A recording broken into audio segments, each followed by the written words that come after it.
Haley and I were talking one day, and she said, Mama, I wish you would do a video series on decorating your house.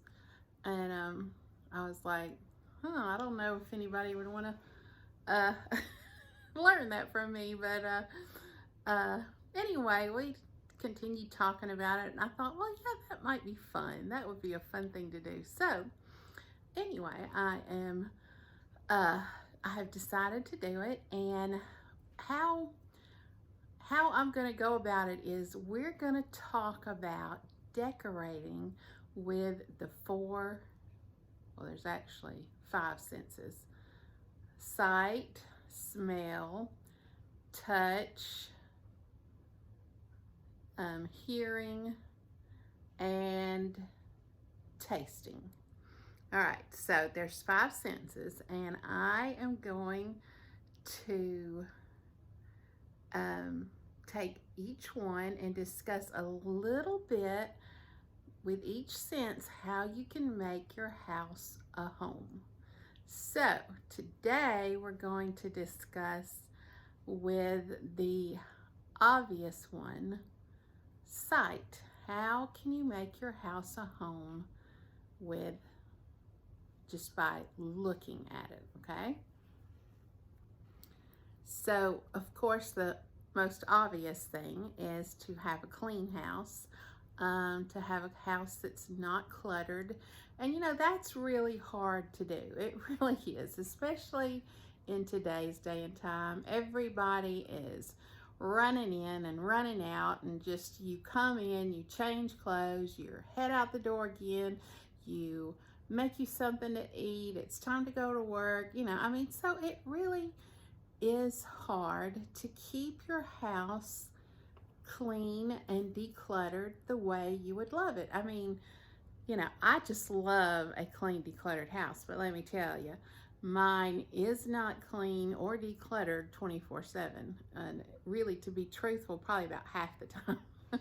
So I actually need to get a lot better on this.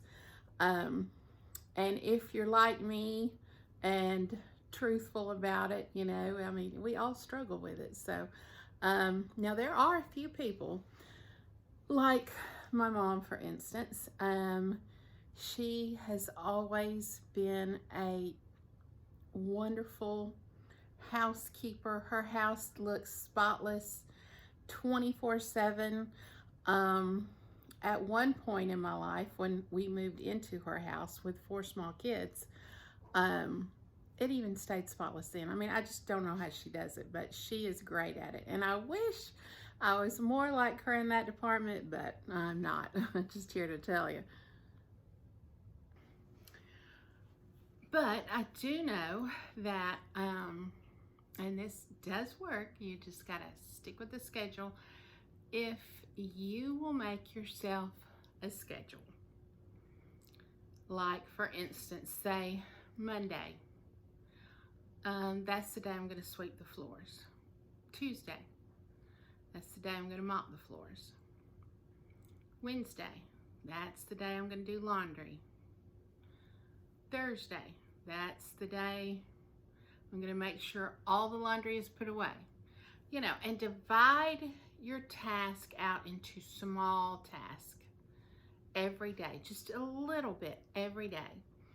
And if you will do that, I promise you, it will make cleaning house so much easier. And if you will stick with that schedule, and some people, laundry is, as we all know, such a hassle. There's my little watchdog. Anyway, I'm seeing who's just barking at my son-in-law. But laundry, for most people, it's such a hassle. We wear so many clothes nowadays, and your kids change clothes 2 or 3 times a day. And you have sports uniforms, and it's just an endless task, as we all know. So a lot of people, they will do a load of laundry a day. They will wash it, dry it, fold it, put it away. do that, a load a day. And that's how they keep up with their laundry. Yeah, that's how they keep up with the laundry.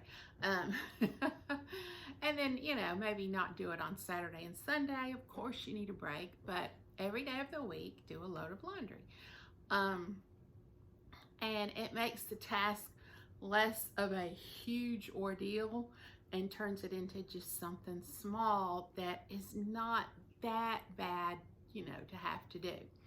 And also, you need to get your children, if you have children, you need to get your children involved. It is very important for them to know how to do the laundry, know how to load the dishwasher, know how to mop a floor. I mean, I think nowadays we're all in such a rush that people forget to teach their kids the basic necessities for living. So really, really, really make it a point. And I know it's hard because you think they're not doing that like I would do it, or they don't do as good a job as I would do.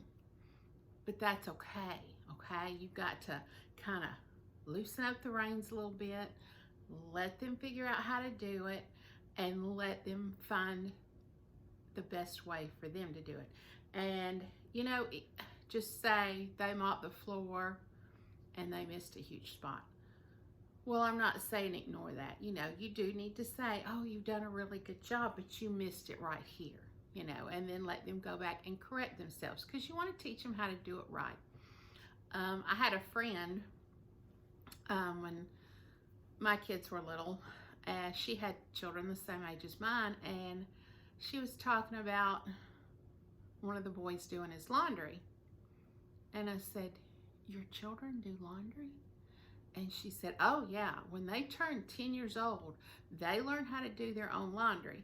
Well, I was just amazed, and I thought, oh wow, I like that idea.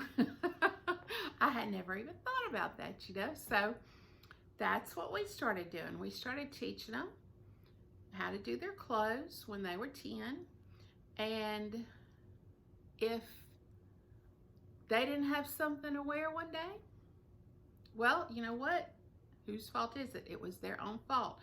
And so that taught them responsibility in a huge way, because they were responsible for their clothes. They were responsible for having enough socks, having enough underwear, having enough, outfits to last them through the week. And so that is a really great way to teach responsibility. But the thing is, you've got to stick with it. You can't say, oh, you forgot to wash, well, let me run do it, or we'll just go by and get you something at the store, we don't have time. If they don't have clothes to wear outside the house, and they have to put on something that is a little bit dirty or, less than attractive, then you need to let them do that, because they need to learn that if they don't do their laundry, they don't have clothes to wear when they go somewhere, and you don't need to compromise on that. So it's really hard, especially if you're a mother that loves for their children to look nice when they go out, which I was one of those. Sometimes you just have to bite your lip and go, well, I'm sorry you didn't do your laundry. You're just going to have to go pull something out of the dirty clothes. I mean, that is hard. But if you will do that, they will learn that it is their responsibility, and that, they've got to stick with it. So anyway, we're talking about making your house a home with your eyes, and, keeping it nice and tidy. And the other thing is, like I said, schedule little jobs every day, and say you only have 30 minutes a day. Well, let's, just have your little schedule there. Look, okay, I have this to do. Do it and be done. And if you don't finish it in that allotted time, then maybe add just a little bit more time if you weren't wasting time and you saw, well, 30 minutes isn't going to do it for me. Maybe I have to do it an hour. But anyway, find a nice amount of time that you can get the job done and finished. And then when you have done that, you're done. It really helps you not have to sit around and think, oh, my favorite show's on and I really should be, doing the laundry, or I really should be mopping the floors, or I really should be doing, whatever, dusting. It helps you have a peace of mind because okay, this was on my schedule, I've done it today, and I'm done. So that really helps stress-wise also. You'll be surprised how less stressed out you are if you'll do that. And then one of the other things is organization. If you will clean out one drawer a week, or one shelf in the closet a week, or something under your bed, just clean out one thing every week. And like I said, give yourself an allotted amount of time to do it. And if you don't get done with it during that amount of time, well, then you can continue it the next week. But if you will clean out one thing a week, you will have a clutter-free house. And this does really work. Now that I live in a small house, I have to clean out constantly. And I mean, right now in my sunroom, there's a big old pile of stuff I need to take to Goodwill because I just got through cleaning out something.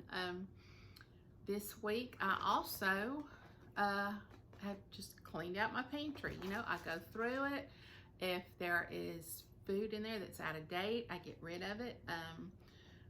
Anyway, I clean it out, and I have stuff in there just for meals, just for cooking. I don't have a lot of extra stuff because we just don't have room for it.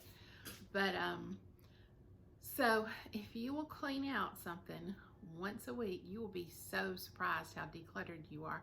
And also, like, I have a rule of thumb. If I buy something and bring it into the house, just say like a decoration, some decor or whatever, I have to take something out of the house.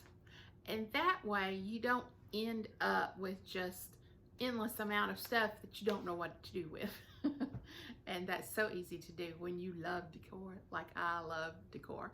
I just love it. So, and I love to, flea market. I just love to go to flea markets. So I have to be really careful because I just don't have that much room to store stuff here like I did over there.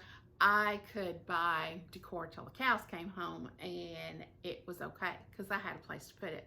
Over here, I have to be really careful. So that's my rule of thumb. You bring something in, you get rid of something. And that helps to really keep a house decluttered. And another quick tip is every night before you go to bed, you go around your house and you put your pillows on the couches and your chairs back in place. You put your blankets and your throws back in place. You make sure your dishes are washed, or at least in the dishwasher, and you turn that on and go, just make a quick run through your house. If there's anything that's laying in the floor that shouldn't be there, or laying on the counter that shouldn't be there, grab it and go put it in the room it goes in. So if you will do that every night before you go to bed, you will be so surprised at how clean and decluttered your house stays. I mean, it's amazing. That's one of my favorite tips that my mother ever gave me. And it really does work. And once again, with your children, when they go in their room, say if there's something on the floor before you go to bed, you put it away. You don't have to do this all by yourself. Make sure you get your family involved. So That's all we're going to talk about with seeing today, but we'll do more on it and we'll get more to the decor part next time. But for today, those are my tips, and this is a start for something new for me to do. I hope you like it, and I hope you will continue watching. And if you do like it, give me a thumbs up and stay tuned, and we will have more at a later date. So thanks for watching, guys.